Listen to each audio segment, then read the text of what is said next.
be here. I hope you're as happy to be here this evening as I am. Yes, like a dream come true for me to come here. I kind of travel the world nowadays, and everywhere I go, I always meet individuals who have spent some time here in the Krishna village in New Govardhana. And they always speak so beautifully about their time here and how it changed their life. And I hope the time that you're spending here is changing your life.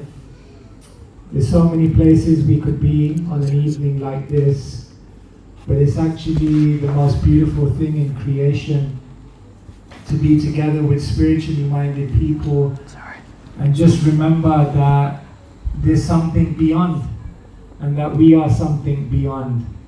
And that perhaps exploring what is beyond is the most exciting and beautiful thing we can be doing in our life. And so thank you so much for the introduction. I wrote that introduction myself. It's kind of funny because you have to kind of, I guess it's your job to give me some credibility. But when you hear it, you kind of think, yeah, just the soul, just on the journey, just learning. And in that sense, we're all here together in the journey. So I don't come in front of you as someone who knows it all, but perhaps together we can generate an energy that will help us to explore our higher nature.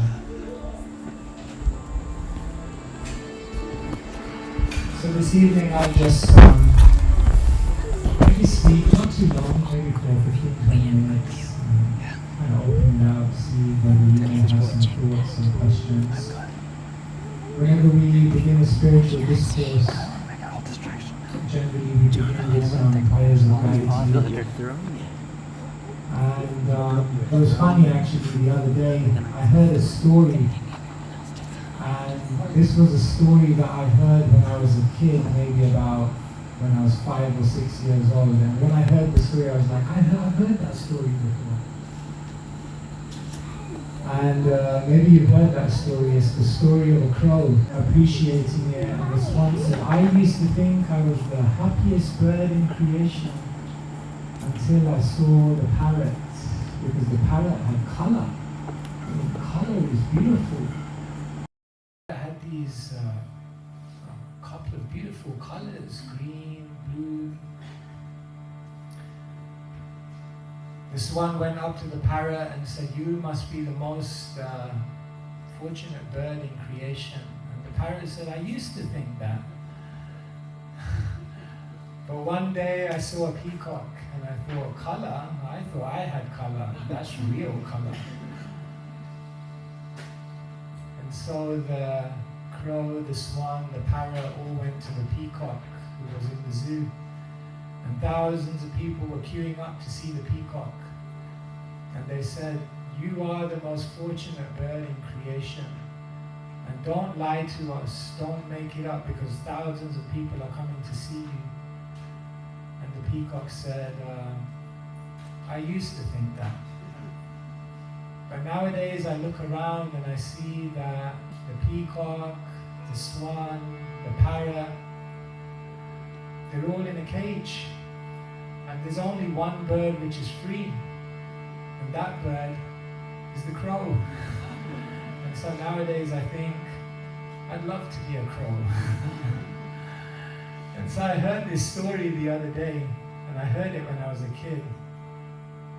And what occurred to me is that the story made sense when I was a kid, but I think after 30 years I'm kind of realizing its depth a bit more.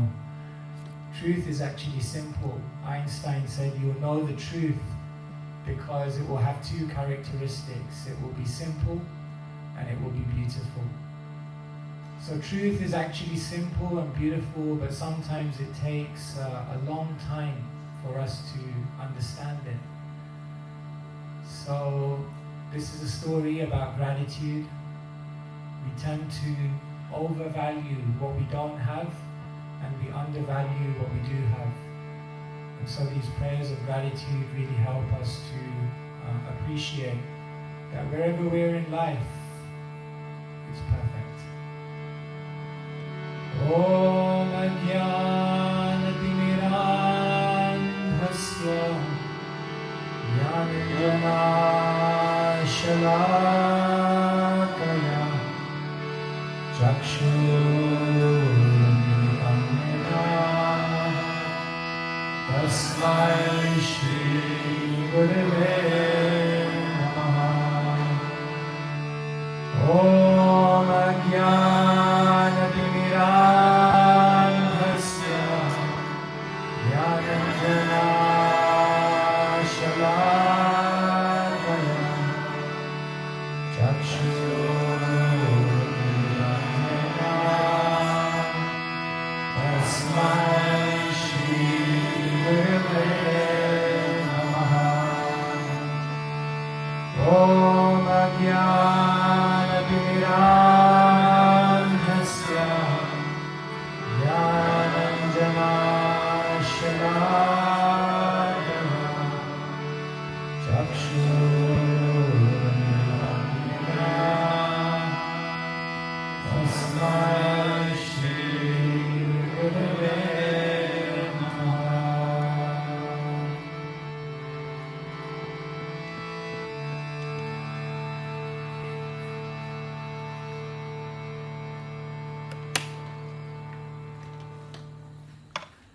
So this evening we are discussing the topic sound and spirituality. As I was growing up, I was going to different religious places, temples mainly. And my conception of a temple was that a temple is a place of stillness, a place of solitude, a place of seriousness, and a place of silence. And then I came to the Hare Krishna temple. It was almost like the antithesis of everything, you know, like stillness. Like these guys are like dancing. They're like half the time they're more like in the air than on the floor, you know. It's like silence, like my God, it's like you can get noise-induced hearing loss in the Hare Krishna temple, you know, it's like sometimes it's so loud. And it definitely wasn't a serious place. I mean, everyone was joyful, it seemed like a festival, and one thing that really impressed me about the devotees of Krishna was how much they could eat. It seemed like a place of joy. So it was almost like it was kind of mind-blowing to think of spirituality in these terms.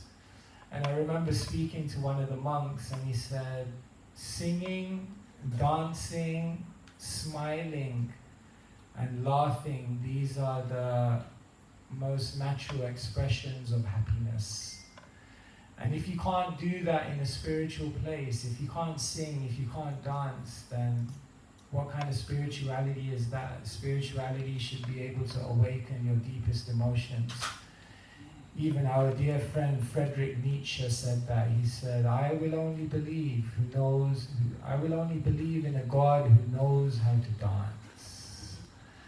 And so sometimes people have a conception of spirituality, and actually there's something much more to discover. What is more powerful, silence or sound? It's an interesting question. In one sense, they're both very, very powerful.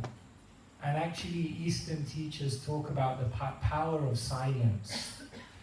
What's happening is we have our consciousness, and our consciousness is kind of being projected through the windows of the five senses into the world. And when our consciousness is projected through the windows of those senses into the world, then it's a chaotic world out there. Because our consciousness meets with so many things, the good, the bad, and the ugly. So therefore it's said that silence, or withdrawing the consciousness away from the world, away from that stimulation, away from that agitation, away from that provocation, definitely brings a sense of peace and calmness. And therefore you'll find in practically every spiritual tradition there's some element of solitude, there's some element of silence, and there's some element of withdrawing from the world. And that's something that we can all do. When I was traveling in India at the age of 21, kind of exploring my spirituality, I met someone and I asked him for some advice, and he said, every year disconnect for 1 month. Every month disconnect for 1 day. And every day disconnect for 1 hour. Disconnect to connect. I was like, you should be on TEDx. It was kind of nice, it was snappy, it was practical, and as I tried to apply and live that in my life, I found it was also incredibly powerful as well. So there's definitely something to be said for withdrawal, for silence, for solitude, and for embracing that. Nowadays people are afraid of solitude because they think being alone means being lonely. But being alone can also be the most energizing experience that can then allow you to connect with others in the deepest way. And therefore, in all spiritual traditions, as I mentioned, solitude is there. However, the ancient teachers of the Vedas explain that sound is perhaps something which can build upon solitude and silence and then allow us, after pulling back our consciousness from the craziness of the world, with sound we allow our consciousness to re-enter the world, but in an uplifted state, where rather than becoming influenced by the world, we become influencers of the world in a very, very positive and beautiful way. And when we uplift our consciousness through sound and we re-engage with the world, we see a different world, we see different opportunities, and we have a completely different experience. And therefore sound is very, very powerful. In the ancient Bhagavad Gita is mentioned that material creation is encompassed in 5 elements. In Sanskrit it's mentioned Bhumirapo nalo vayu kamano buddhirevacha ahankara iti amme bhinna prakritirashtadha. That basically there are 5 physical elements which are the building blocks of the universe. Earth, water, fire, air, and ether. It's said that within ether, which is the most subtle element, sound is contained. The next most subtle element is air. And it's said within air, you have sound and touch. Then the next element which evolves is fire. And fire has sound, it has touch, but it also has form. And then the next element is water. And water carries all of those experiences, sound, form, right? Yeah. Touch, sorry. I always get this one mixed up. And it adds in taste. Taste. Water has taste. And then the most gross element, earth, adds all of those, and then it adds fragrance, smell. And so sound is said to be the beginning of creation. This is a fact which is corroborated in many, many different spiritual traditions. Sound is the beginning of everything. Sound is the trigger. And even if we look at our lives, often sound is what triggered many aspects of our life journey. Something someone said to you, something you heard, something you were inspired by, basically then drove your life trajectory. And so sound is incredibly powerful. And amongst all the sound vibrations, mantra is considered the most powerful sound vibration in creation. There's sound which is spoken on the physical level, then there's sound which takes place on the mental level. Right now, all of you are listening, but there's a sound within your mind. When's this guy going to stop? So there could also be a sound which is a much more subtle type of sound which is occurring in your mind.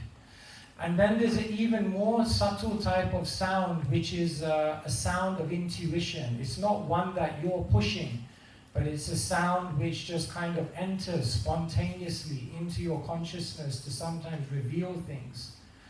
But it's said beyond all of those levels of sound, in Sanskrit we say Vaikari, physical, Madhyama, mental, Pashyanti, intellectual or higher, but then above all of those sounds is Bada, transcendental sound. And this sound actually connects you with a higher nature, a spiritual nature, an eternal nature. And perhaps the most famous and the most widespread of all Bada sound vibrations are mantras. And so we chant mantras again and again, and these mantras bring us into a beautiful state of consciousness. We often go on the streets and we chant these mantras, and once we were in Scotland, and after singing on the streets, one person came up to me and said, "I love you guys, you're always singing, you're always dancing, you're always smiling, but don't you guys have any new songs?" So then I just spent some time explaining to him that this is a mantra, and the more you sing it, the deeper it goes, and the more profound effect it has in terms of moving your consciousness.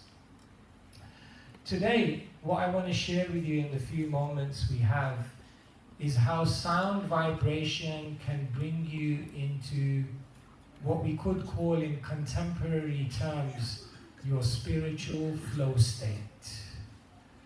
Are you in your flow state? If I asked you, what does flow state mean to you? Could someone give me an idea? How do you know that you are in flow? Peaceful. Okay, so you feel emotions whereby your consciousness is calm, serene, and unagitated. Okay. What else would you describe to be the flow state, which is the ultimate kind of state of our being? Yes? Not punctured with anxiety, not a limiting or a negative mentality, but a mentality which is free to explore, to discover. Very good. What else? Unaffected, a consciousness in which the external world and all its unlimited permutations and experiences, you're able to allow it not to displace your consciousness. Very good. Yes. Consistent energy, no ebbs and flows. When you're in your flow state, then you kind of function on an optimum level of energy that never wanes or seems to diminish. Thank you. Yes? Free from obstacles, freedom. Freedom from obstacles. Obstacles created by our own mind. Ourselves. Yeah. So just freedom. Freedom. Full freedom. Full freedom. Excellent. Wonderful. Just sounds beautiful. Yes. I was thinking of a sense of purpose that was full of positivity. A sense of purpose that's full of positivity. Yeah, they say the best alarm clock in the world is purpose. Because when your eyes open in the morning, if you have a purpose, a hunger, an enthusiasm, something amazing that you're trying to achieve, you jump out of bed. So yes, purpose and positivity, yes. Your conscious mind is more disconnected, things happen more automatically? Okay, now we're getting a little even deeper. It's a flow state is something where you're almost being led, sometimes even unconsciously, but you seem to be moving in a direction which just feels natural, which feels providential, which feels like your calling.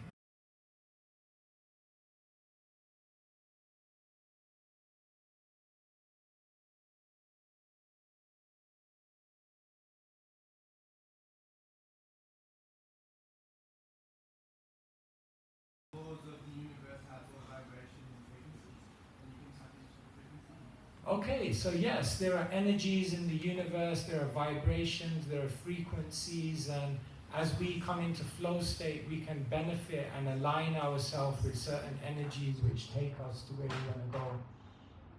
Right, yeah. I'm just getting ideas for my next presentation, so please continue. I'll credit you. Yes. Yeah, there's rivers and creeks, and they flow from maybe at the tops of the mountains, or they flow from the oceans, and they have this, like, they keep flowing and flowing and flowing until they get to the merge with the ocean. They don't stop till they get there, and it never ends. It's like it's all when you see a river constantly flow, Yeah. so it never stops. And similar to how maybe it's an analogy to how we. It's not a destination, it's a journey kind of thing. Yeah. Yeah. When you're in flow state, you're not constantly meditating on a destination.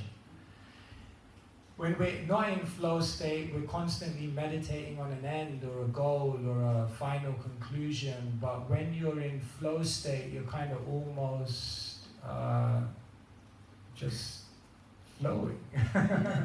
You're just happy with the journey that you're on, and that in itself is its reward. That's so beautiful. Yeah, thank you so much. Yeah, there's an ancient Sanskrit verse like that in the Gita. Brahma Buddha Prashannatma na sochati na kangshati. That when one is established on the spiritual platform, then they're not constantly gravitating or lamenting for the past or hankering for a future, but in the moment, the power of now. Yeah, these are all beautiful aspects of spiritual flow state. What we'll find is that in the world today, contemporary writers will talk about ancient principles and use it and describe it in certain terminology, and these things have also been explored by the sages. Today I'll explain to you 3 keys to finding your flow state. And the reason I'm sharing these keys with you is because spiritual sound can actually help you on a subtle level to actually do these 3 things. And when we do these 3 things, then what happens with the help of spiritual sound, then what happens is we find a divine flow in our life. All of us are here, we're in this world, and according to Eastern wisdom teachers, it's not by chance. We each have something to do here. And so the first step in finding your spiritual flow state is to find your dharma. Dharma is a Sanskrit word. In modern English, we would probably call it purpose, or meaning, or calling, or your vision for your life. Each person is individual. Each person, as Einstein said, is a genius. But if you convince a fish that it has to climb a tree, it will live its whole life thinking it's a failure. And so the first step in finding spiritual flow is we have to first know, what is my unique purpose? Too often we try to copy someone else's life. Imagine you're in an exam and you felt like you hadn't revised, but you ended up sitting next to the cleverest person in the class and thought, well, it must be arrangement. And in the exam, you then went on to copy every single answer on their paper, and you came out of the exam hall thinking you aced it, only to find out that everyone had a different question paper. Perhaps some of that is what happens in our own life. We tend to, there's such a tendency within each one of us to try to imitate, to try to, in some way, emulate someone else's life. Yet, the Bhagavad Gita and ancient Sanskrit texts teach us we each have our own purpose, our own dharma. So the first step in finding spiritual flow state is to find your dharma. And the interesting thing is that we each have 2 dharmas. In Sanskrit, one dharma is known as a swadharma, and another dharma is known as a sanatan dharma. A swadharma means your purpose in this life, and the sanatan dharma means your purpose in eternity. And therefore both of those dharmas can be integrated, and when they are understood and followed, then one achieves their greatest potential. The second step in finding your spiritual flow state is to deepen your selflessness. Purpose or dharma is never selfish. So the goal of life is not just to know the unique abilities that you have and to follow those, but once you know those things that you're meant to do in this world, to somehow direct it towards beautiful contribution in the world. We earn a living by what we get, but we earn a life by what we give. And therefore, when we deepen our selflessness, then we move closer towards our spiritual flow state, because there's no greater feeling of contentment, joy, and happiness in life separate from making a contribution to other people's happiness. And so the second aspect of flow state is to deepen your selflessness. And the final step in finding your flow state is, once you've found your purpose, once you've deepened your selflessness and you're using your purpose in contribution, the third step, which is perhaps the most mystical, is to align with the divine. Because what will happen is every single day opportunities will open up. Every single day you'll encounter people, you'll go through events, experiences and emotions, and you know what? Nothing's random. Everything is a calling, everything is a lesson, everything is an invitation to move towards what you're meant to do in this life. And so to align with the divine means to understand that there is a calling for me. There are certain arrangements and opportunities opening up for me. And when I don't ignore those, sometimes in our life we feel like something is opening up for us. And we're kind of like sure that this is what I'm meant to do, this is what I'm meant to follow. But there's something in us which hesitates, something which within us which holds us back, and some inhibition. And when we align with the divine and we open our hearts to those plans and follow them without hesitation, then we enter into spiritual flow state. Now the beautiful thing about sound, remember I began the talk by talking about Einstein, who said you will know the truth because it's beautiful and it's simple. Singing, mantras and sounds are simple, they're very, very beautiful, and they're incredibly powerful, because by connecting with sound vibration, you come in contact with your original nature and you find your purpose. Not just that, but you purify your consciousness and therefore you deepen your selflessness. We're living in a world which is based around selfishness. And so the mantra purifies the consciousness and brings that selflessness in. And the sound, the mantra, perhaps in its deepest sense, helps us to actually communicate with divinity. It helps us to actually hear divinity. And then what happens is we become much more empowered to align with the divine. And when we do these three things, then what happens is we find our spiritual flow state. And then all the things that all of you mentioned which characterize flow state, we actually experience in our life. And so, spending time every single day to disconnect, but not just be silent, to utilize spiritual sound, to find our purpose, deepen our selflessness, and align with the divine. If we take that time every single day, then we'll find that life becomes like a transcendental drama. And amazing things, magical things, mystical things, moving things, memorable things begin to happen because we are spiritual beings, and there is a spiritual plan that each one of us are meant to enter into. And that is the invitation of the sages of the East through their teachings in ancient scriptures like the Vedas. So these were some thoughts I wanted to share with you about spirituality, sound, and finding your flow state. I think we have still a little bit more time, is it? Yeah. I guess at this stage I just wanted to kind of open it up and see whether any of you may have any questions, any comments, any reflections, or perhaps anything I said that you'd like to know perhaps more about. Yes? Hare Krishna Maharaj. You can say that in this day and age, in Kali Yuga, most of our suffering comes from within. Yeah. So in this day and age, in Kali Yuga, most of our suffering, true suffering, comes from within, from the mind.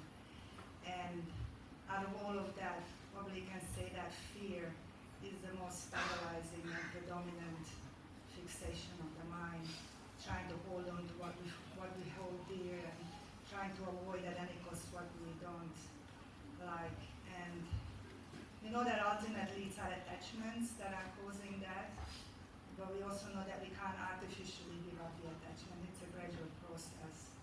So what do we do in that in-between stage? How to How do overcome we deal fear. with it in the most positive, wholesome way? Yes, I was mentioning and referencing today the Bhagavad Gita, and an ancient commentator, Keshava Swami, he observes that the very first thing which Krishna says in the Gita, 2:11, Asocyanam vasocastvam pragyavadam bhashashe. He uses this word socha, and he tells Arjuna, do not fear, do not lament, do not be in anxiety. And Jiva Goswami notices that the very last thing which Krishna says in the Bhagavad Gita, Moksha Yishyami Ma Sucha. The very, very final thing he says is, don't fear, don't be in anxiety, don't worry about anything. And he observes this and says that this is the basic human condition, that every single person is so fearful. It's like those cartoons where everything is sunny, but then there's like a dark cloud following this person over them, and this fear keeps overshadowing our life. We're fearful about the past, we're fearful about the future, we're fearful about our career, we're fearful about our health. When we're unhappy, we're fearful it will never end. When we're happy, we're fearful it will end. Very difficult. Fearless persons are not people who don't have any fears. Fearless people are those who have a purpose which is so captivating that their fears pale into insignificance. If we try to overcome fear by neutralizing all of those things which are causing us fear, we're losing a battle, where we're fighting a battle which we're going to lose. Instead, the way to overcome fear is to find something so captivating, so enchanting, so inspiring, so motivating, that to move in that direction, you're willing to do anything. And so that is the real way to overcome fear. Not by trying to neutralize the circumstances around us, but by finding something which elevates our consciousness beyond that. And in that way, we live life unbound. So Nelson Mandela said, let your decisions in life reflect your dreams and not your fears. You see? We just have to get more excited about something. Like I never liked public speaking, and then someone told me something which changed the way I did it. He said, when you come up to the mic, there's a certain energy that goes through your body when like 150 people are sitting in front of you, waiting to see what you have to say. There's a certain energy which goes through your body. And what happens is if you're meditating on how you're going to fail, if you're meditating on what's going to go wrong, then what that energy is complete nervousness. But when you come up to the mic and that energy goes through you, when you become excited about how you can use this opportunity to serve, how you can make a contribution, how what you may share may help someone in their journey, then you become excited. Did you know that excitement and nervousness is exactly the same energy? It's just energy which is processed through a different lens of thinking. And so we have to start in our life getting excited about what could go right and not being constantly preoccupied about what could go wrong. And when we find something that's so great, that's so beautiful, we think, I have to make this happen. I have to do this. And that makes you fearless. And so, fearless people are people who have a purpose that's so great that their fears pale into significance. No worries. Some ideas, so much more could be said on that, but thank you. Thank you so much. Is that a hand? Yes. Yes. You were talking about how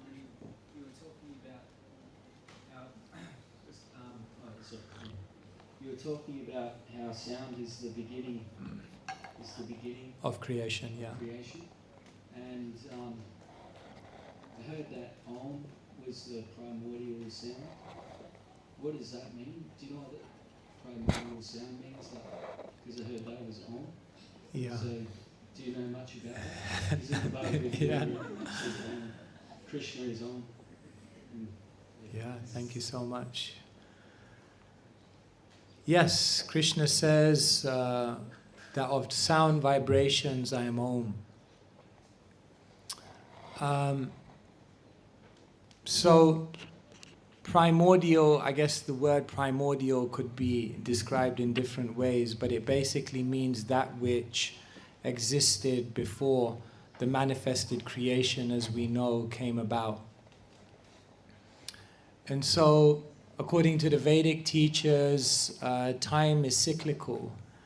Time is not linear, there's not a beginning and an end, but it simply goes through cycles of manifestation and then maintenance and eventually destruction. So just like we have the seasons in a year, the cosmos also goes through different cycles of creation and destruction. And so it's mentioned that divinity, God, Krishna, exists beyond all of that time frame. And sound is the first ingredient which then triggers the rest of the material elements to then come about in the world. So I mentioned 5 of the elements: earth, water, fire, air, ether. And then there are said to be 3 subtle elements: mind, intelligence, and ego. Added to that are 5 senses, 5 sense objects. Like this, there's said to be 24 building blocks of creation. But yes, Om is the sound representation of divinity. It's said that divinity, Bhinnatvan Nama Namino, is mentioned in Sanskrit. Divinity is not different from the name. The name and the personality are actually completely identical. And so, in the form of sound vibration, divinity triggers creation, which is then described element by element like that. Some idea. Thank you. Yes. Okay, yes. Hare Krishna Maharaj. I just wanted to say a little thing about fearless. Srila Prabhupada was once asked, what do you feel when you chant Hare Krishna? And he said, when I chant Hare Krishna, I feel fearless. So that was how Srila Prabhupada found his purpose, I suppose. Yes, thank you so much. Yeah. Yeah, when we, as mentioned, Bhinnatvan Nama Namino, that the name of God and God are not different. So when you chant the name of God, chant the name of divinity, then what happens is you feel the presence, you feel the connection, you feel the shelter of that divinity. Sometimes they say, don't tell God how big your problems are, tell your problems how big God is. And so in that way, to feel fearless, that's why this sound is such an accessible way to come in contact. Otherwise, sometimes that person, that divine person, seems very, very far away.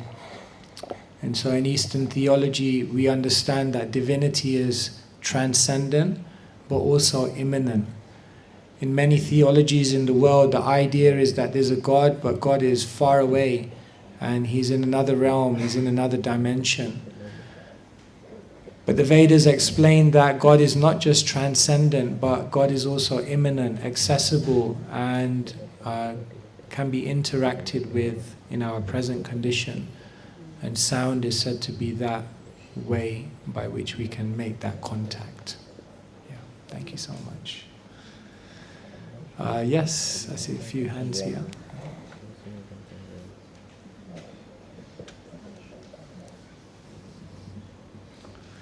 Thank you, Maharaj. When you're talking about those 3 steps, does it have to be like following in that order, or are you able to maybe connect with the divine as a way to find your purpose? Yeah, thank you so much. Yeah. Yeah, I think so. Yeah, I don't think they're necessarily sequential. Of course, they are sequential in the sense that once we know our purpose and we know where we want to engage our energies, then we can then work on how we want to do that in a selfless way. And then as we develop that desire to do it in a selfless way, then divinity reciprocates with us by opening up many, many opportunities and pathways for us. So in one sense we can say there is a connection between them in that order. But yes, I think at every point, sometimes people, when we talk about finding purpose, we tend to think of it as a one-off event. But nowadays I feel like, even for myself, I feel like I'm constantly refining and rediscovering purpose. Because life changes, you discover more about yourself, and we constantly refine that. So yeah, thank you. Yeah, I think they can also be constantly going on side by side. Thank you. Yes. Yes. How can we see or understand or relate to our conditioned self?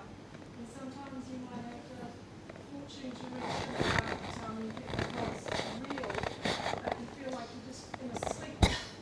You're reading it, you know this is real, and there's a part of you that just wants to wake up, but the other part goes on automatic sleep. So how should we relate to that conditioned self? How do we work with it? Yeah.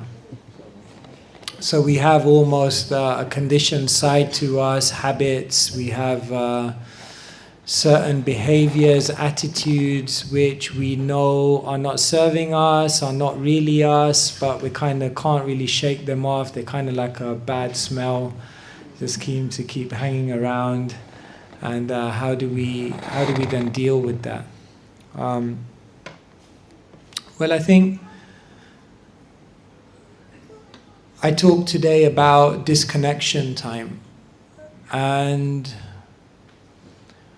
what happens in life is we play so many different identities. We have an identity at the temple, we have an identity at work, we have an identity on Instagram and an identity on TikTok, and we have an identity on Sunday. And then we have another identity on Monday, and buried underneath all of those identities is who we really are. And what happens is that people have become so expert at ignoring themselves. I'm not who I think I am, I'm not who you think I am, I'm who I think you think I am. And that's how disconnected we've become from our own authenticity. And so the more spaces we have in our life where we realize, I am a spirit soul, and I'm just playing a bunch of different roles, that connection with one's first identity, one's eternal identity, over a sustained amount of time, helps us to become observers of our own other identities instead of identifying with them. So it takes practice, because we've become so intertwined with those things. You may have heard of method actors, or for example, actors who play a role for so long that once the drama's over or the movie's done, for months and sometimes years they're still in that role because they got so into it. Many actors have talked about this. So we're kind of like that. So yeah, we're suffering from spiritual amnesia. And so the very first thing we do in the morning is we realize I have nothing to do with this world in eternity. Of course, we do have duties, we have responsibilities, we have things we're trying to do.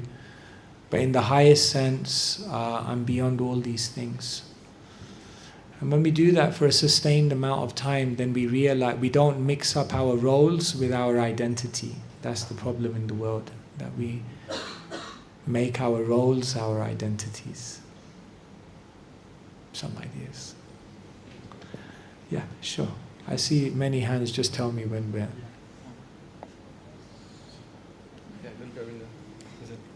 Yeah. The little guy gets the priority.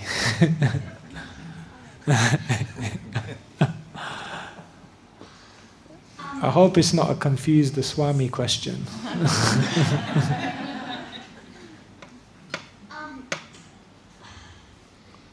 Do you think if we have time to disconnect more, do you think we should disconnect more?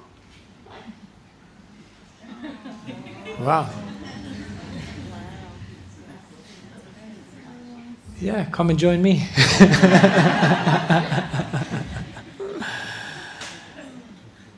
Yeah, if we have time, then we can. But the goal of life is not just to be disconnected from the world, actually. The goal of life is to be connected with the world, to do something beautiful for the world. What would you say every single person in the world is looking for? It doesn't matter who they are. What would you say everyone is looking for, regardless of who they are? Like happiness.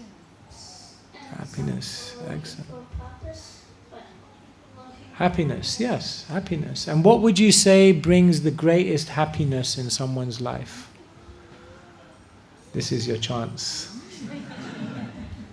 What do you think makes us most happy? What made you most happy in your life? Sorry, I'm putting you on the spot, yeah. just being here. Being here? Oh, okay, wow, excellent. You mean in New Govardhana and with all these beautiful people? Excellent. Thank you. Yes, being here with this community, with all these people. Love is what brings the greatest happiness, isn't it? We want to have relationships, we want to have friendships. And so the goal of life is not to disconnect. The goal of life is to actually deeply connect. Connect with the world, connect with people, connect with hearts. But when we take some time to disconnect, then we can connect better. And so if you have more time, you can do a bit more disconnection, but don't become so disconnected that you forget to reconnect. Because the goal is to connect. We want to be in the world, and we want to do something beautiful in our time here by which we can experience and express love. Is that all right? Excellent. Thank you so much.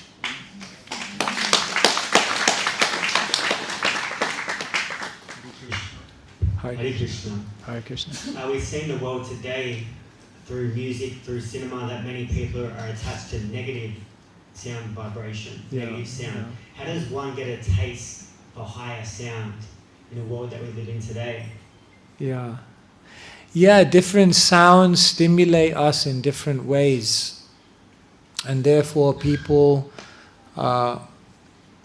it's interesting, many people are just looking to be stimulated. Why would someone pay money to go and watch a horror movie? Like sometimes you think about that, no? Like, why would you pay money to get just get scared? Interesting. People pay them that.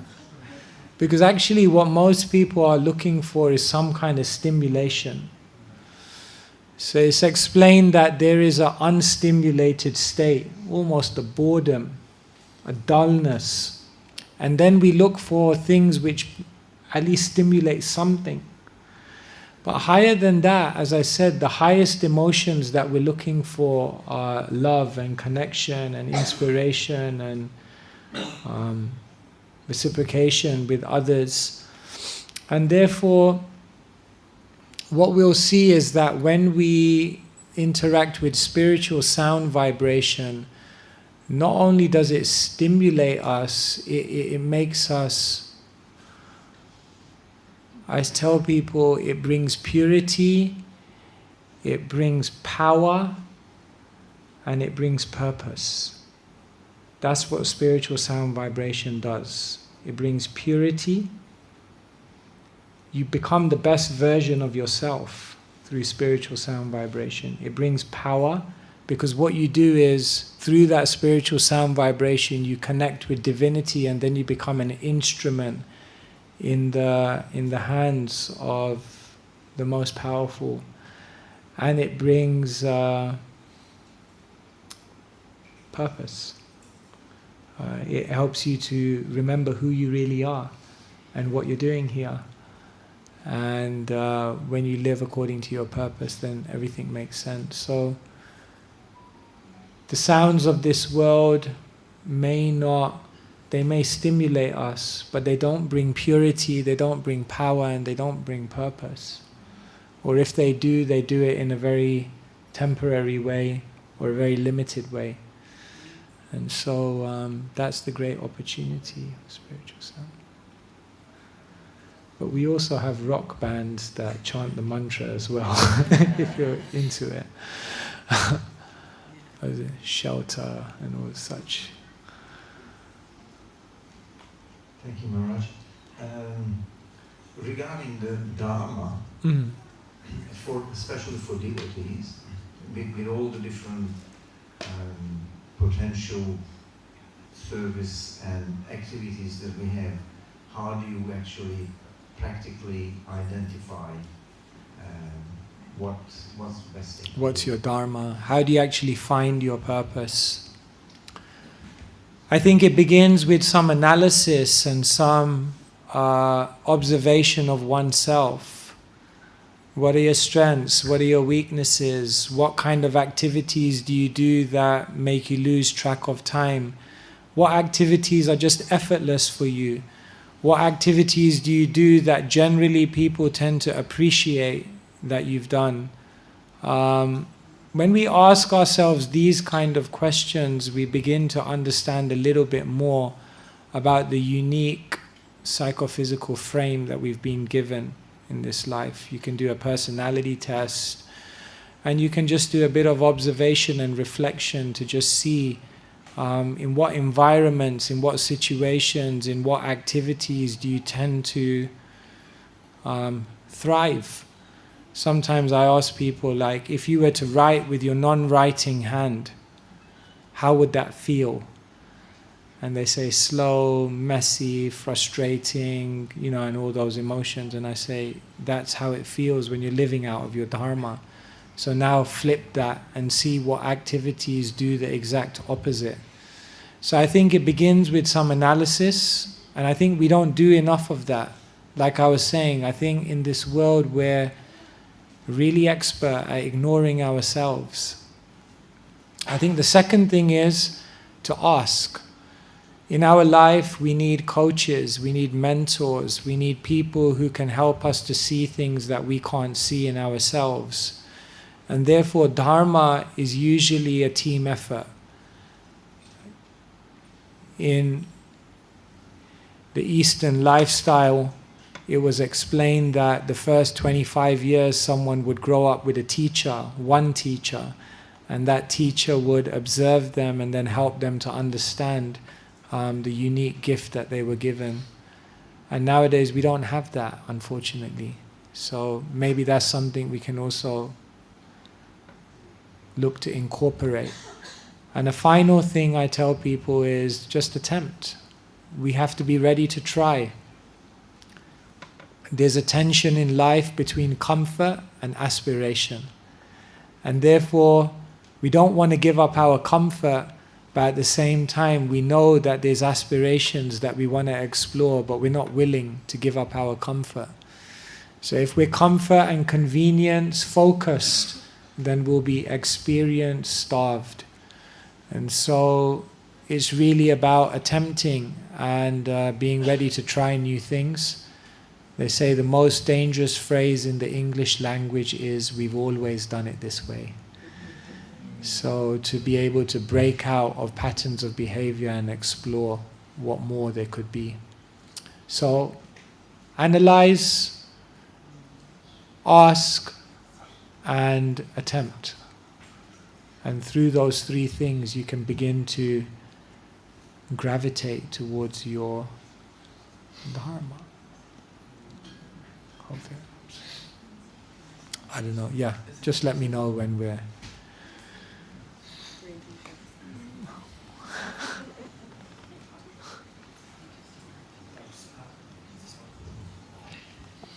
Testing? Yeah, well, there you go. Testing, yeah. Thank you. Thanks for your time.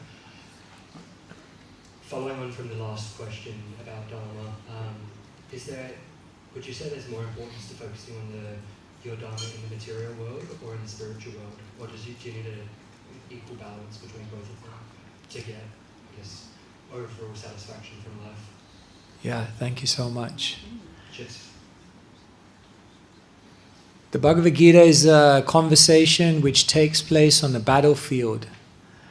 And that's really, really interesting, because a battlefield is a place where the immediate is super important, because in a moment everyone's going to start battling and you need to know what to do.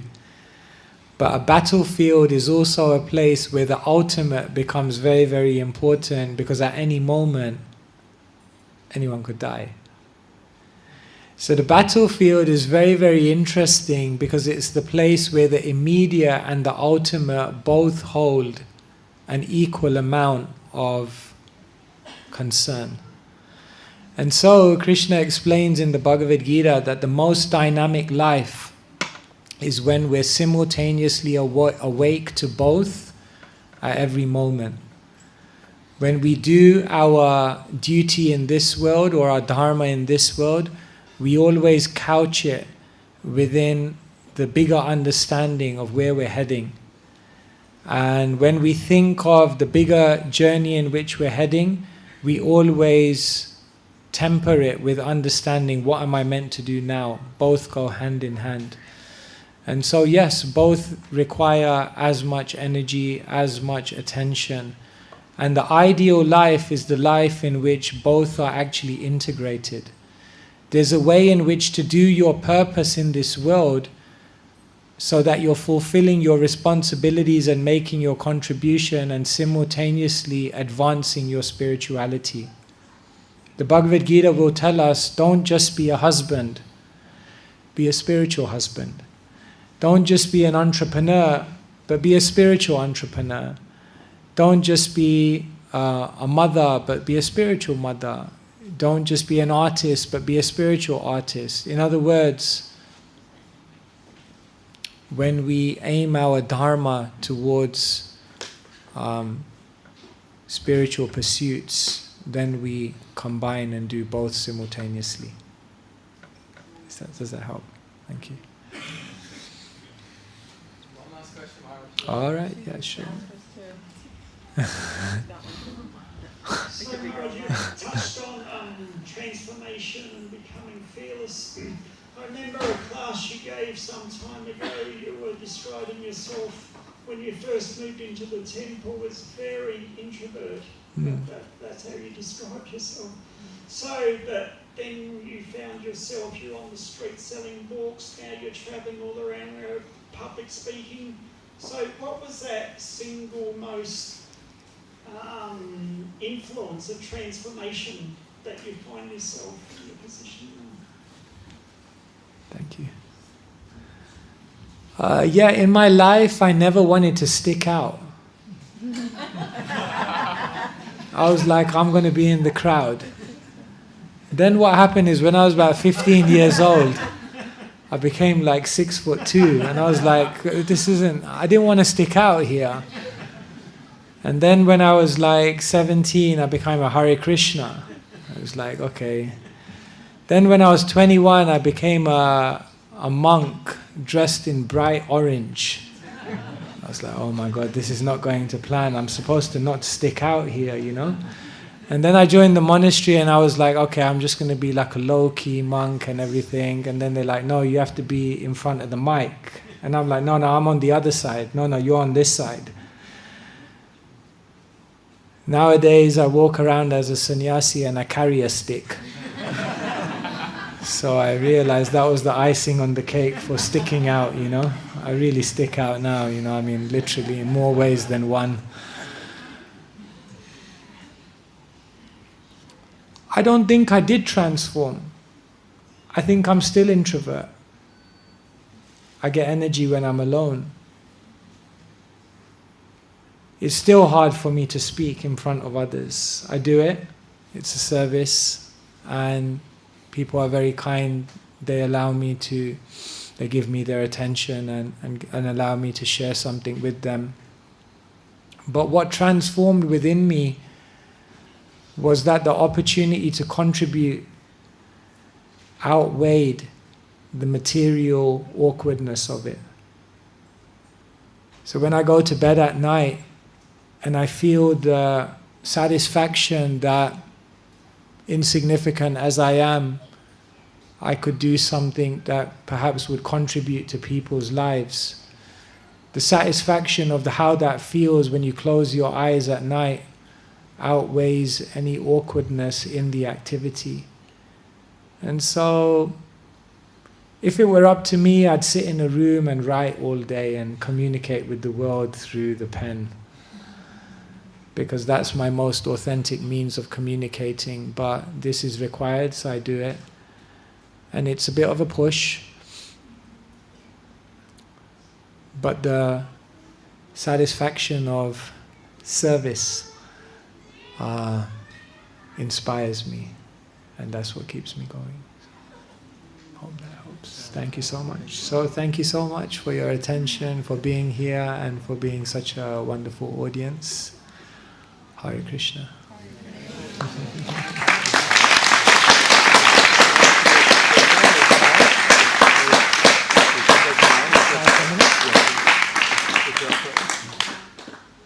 So maybe we can sing for 5-10 minutes? Or would you, is it? Or? Yeah, if you like. All right.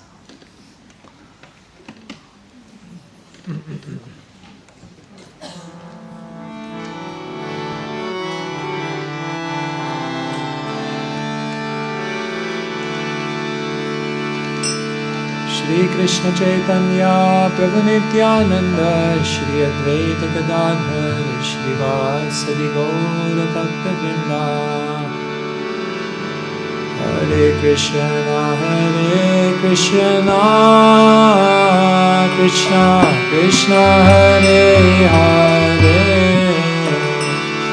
Hare Rama Rama Rama Hare Hare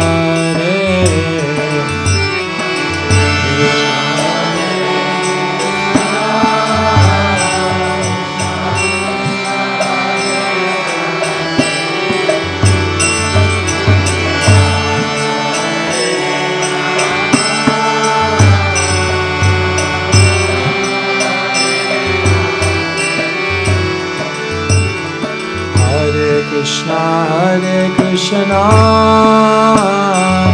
Krishna Krishna, Hare Hare, Hare Rama,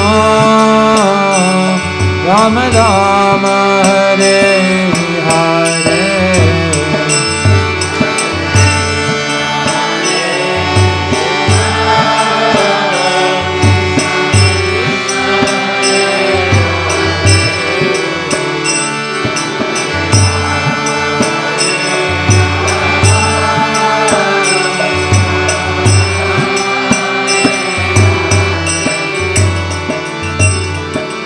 Hare Krishna, Krishna Krishna, Hare Hare, Hare Rama,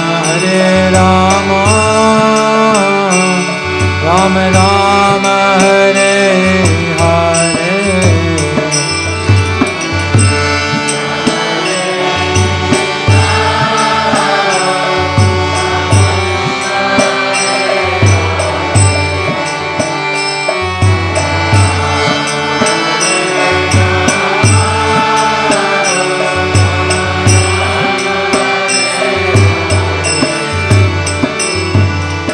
Hare Krishna,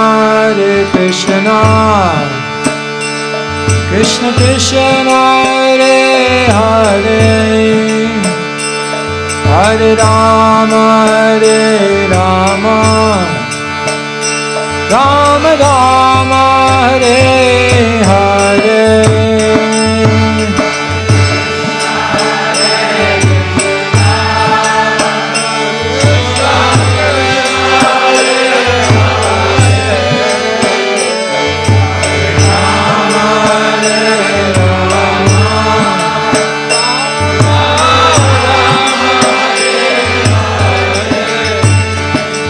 Hare Krishna, Krishna Krishna, Hare Hare, Hare Rama, Rama Rama, Hare Hare.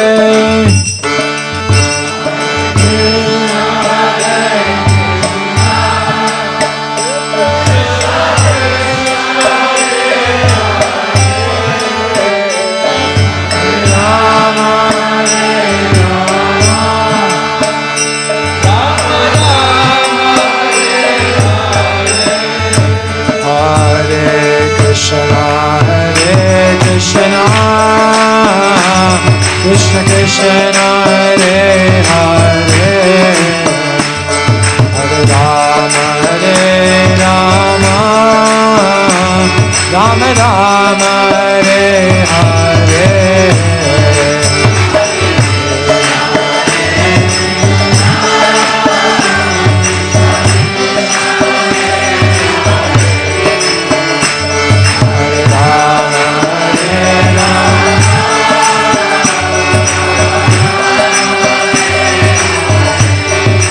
Hare Krishna, Krishna Krishna, Hare Hare, Hare Rama, Rama Rama, Hare Hare. Everyone loudly, Hare Krishna, Krishna Krishna, Hare Hare.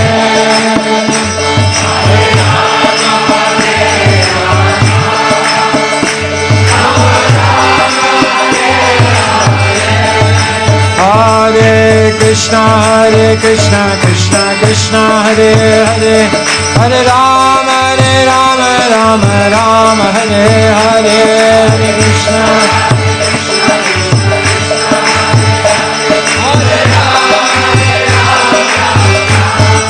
Hare Krishna, Krishna Krishna, Hare Hare, Hare Rama, Rama Hare Hare.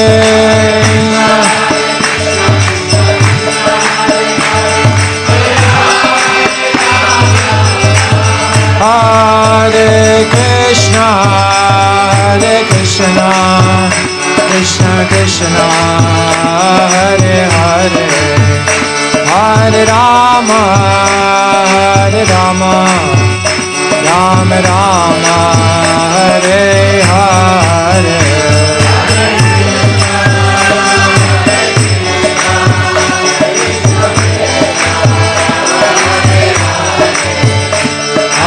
Rama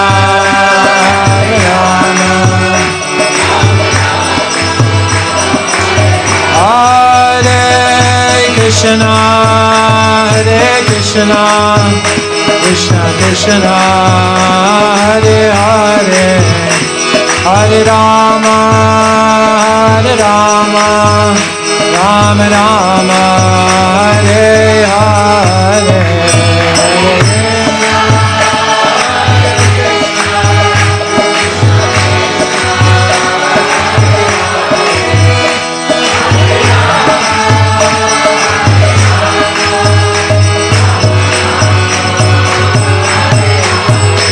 Been sitting down for a long time, so if you like you can stand up, stretch your legs, dance, let go, align with the divine.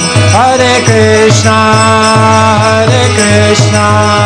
Krishna Krishna, Hare Hare, Hare Rama, Rama Rama, Hare Hare.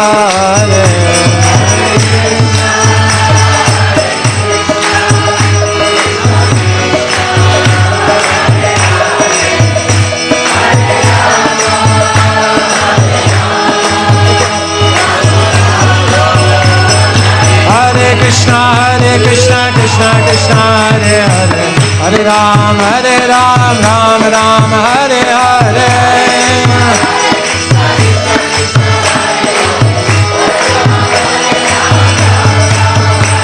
Hare Krishna, Krishna Krishna, Hare Hare, Hare Ram, Ram Ram, Hare Hare.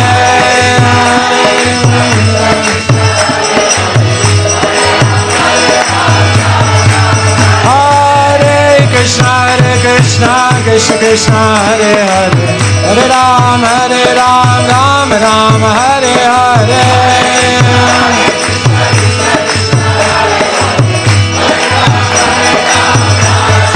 Hare Krishna, Krishna Hare Hare, Ram Ram, Hare Hare.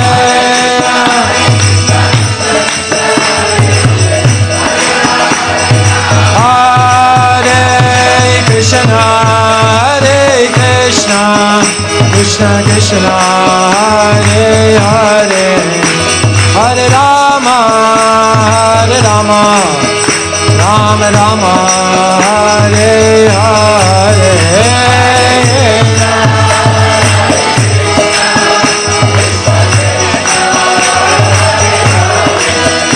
Hare Rama, Rama.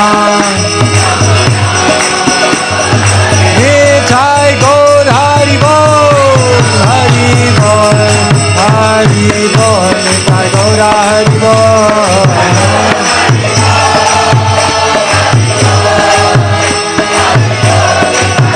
Jaya Jai Prabhupada, Prabhupada, Prabhupada, Jaya Jaya Prabhupada.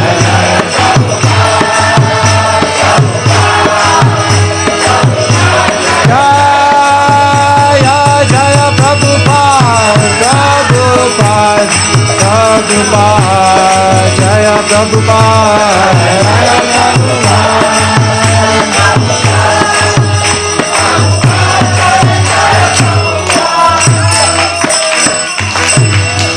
Janitai Gaur Premanande, Hari Bol.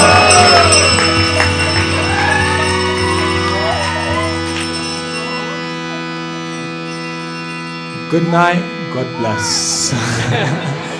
Thank you very much. Give yourselves another round of applause. Thank you so much.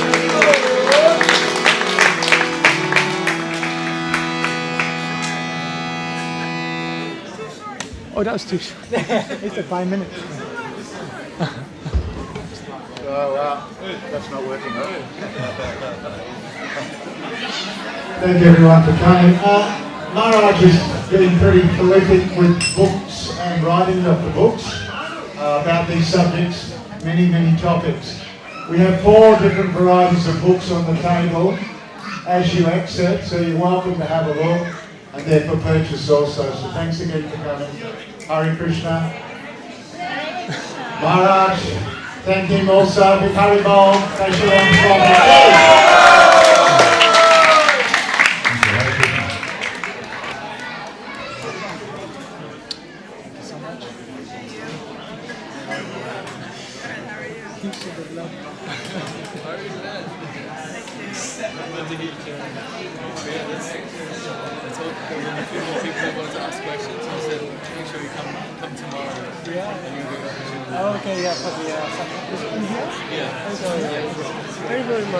Hare Krishna. Yeah, I just wanted to say something. This is Monique. She's coming to London. Oh,